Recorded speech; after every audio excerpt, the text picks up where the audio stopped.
नमस्कार। कहानी की इस एपिसोड में आपका स्वागत है। बहुत ही मार्मिक कहानी है।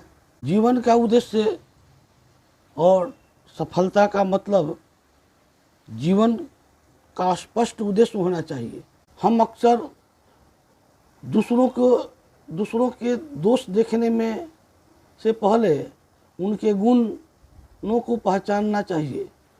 घृणा सबसे पहले हमारे अपने मन को जलाती है, जबकि प्रेम जीवन में शांति, सुख और मधुरता लाता है। इसलिए भगवान कृष्ण की शिक्षा अपनाइए। गुणों से प्रेम कीजिए, दोषों से नहीं।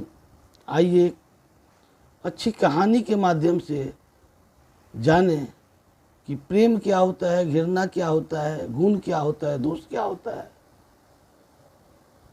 भगवान कृष्ण ने सिखाया प्रेम का रहस्य। द्वापर युग की बात है। वृंदावन में भगवान कृष्ण के साथ अनेक ग्वाल बाल खेला करते थे। उसमें दो मित्र थे, सुदामा और वत्स। सुदामा सभी से प्रेम करता था, जबकि वत्स स्वभाव से थोड़ा क्रोधी था। उसे अक्सर लगता था कि लोग उसकी उपेक्षा करते हैं, इसलिए वह कई लोगों से मन ही मन घृणा करने लगता था। एक दिन दोनों मित्र श्री कृष्ण जी के पास साथ जमुना तट पर बैठे थे। तभी वत्स ने कहा, कन्हैया, मैं कुछ लोगों को बिल्कुल पसंद नहीं करता।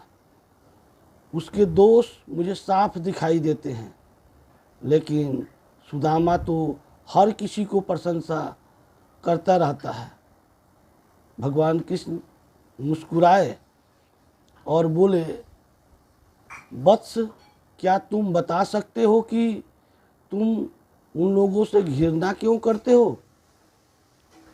वत्स तुरंत बोला, हाँ, कोई अहंकारी है, कोई झूठ बोलता है, कोई स्वार्थी है, इसलिए मैं उसके घृणा करता हूँ। फिर कृष्ण ने सुदामा से पूछा, और तुम सबसे प्रेम क्यों करते हो? सुदामा कुछ देर मौन रहे और फिर बोले, प्रभु, मैं इतना ही जानता हूँ कि हर व्यक्ति में कुछ ना कुछ अच्छाई अवश्य होती है। बस उसी अच्छाई के कारण मेरा मन उनसे प्रेम करने लगता है। श्री कृष्ण ने पास पड़े दो पात्र उठाए। एक में सुगंधित पुष्प थे, फूल थे, और दूसरे में कीचड़ भरा था। उन्होंने कहा, जो व्यक्ति केवल दोष देखता है, उसका मन इस कीचड़ के समान हो जाता है। उसे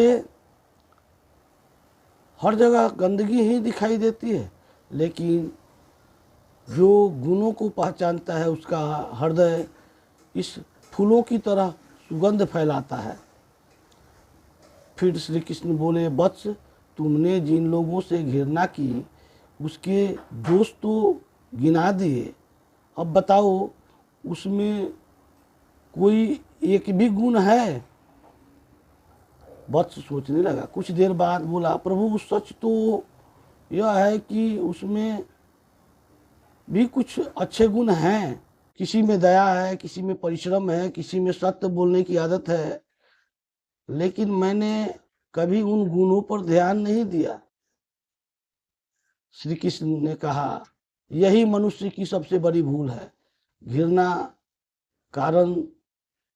का कारण तो तुरंत याद रहता है, लेकिन प्रेम का कारण भूल जाता है। यदि आप लोगों के गुणों को पहचानेंगे तो आपका हृदय प्रेम से भर जाएगा। वत्स की आंखों से आंसू बहने लगे। उसने सभी साथियों से क्षमा मांगी और निश्चय किया कि अब वह लोगों को दोष नहीं उसके गुण देखेंगे। उस दिन से वृंदावन में उनका स्वभाव बदल गया।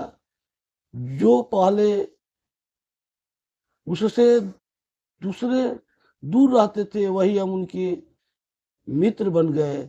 उसे समझ आ गया कि प्रेम से संबंध बनते हैं और घृणा से केवल मन अशांत होता है। इस कहानी के उद्देश्य है कि दूसरों के दोष देखने से पहले उसके गुणों को पहचानिए, देखिए। घृणा सबसे पहले हमारे मन को जलाती है, जबकि प्रेम जीवन में शांति, सुख और मधुरता लाता है। दोस्तों, यह कहानी अच्छा लगे तो लाइक कीजिए, सब्सक्राइब कीजिए, और इस कहानी से एक भी व्यक्ति लाभान्वित होगा तो मैं समझूंगा कि मेरा जीवन धन्य हो गया। धन्यवाद दोस्तों।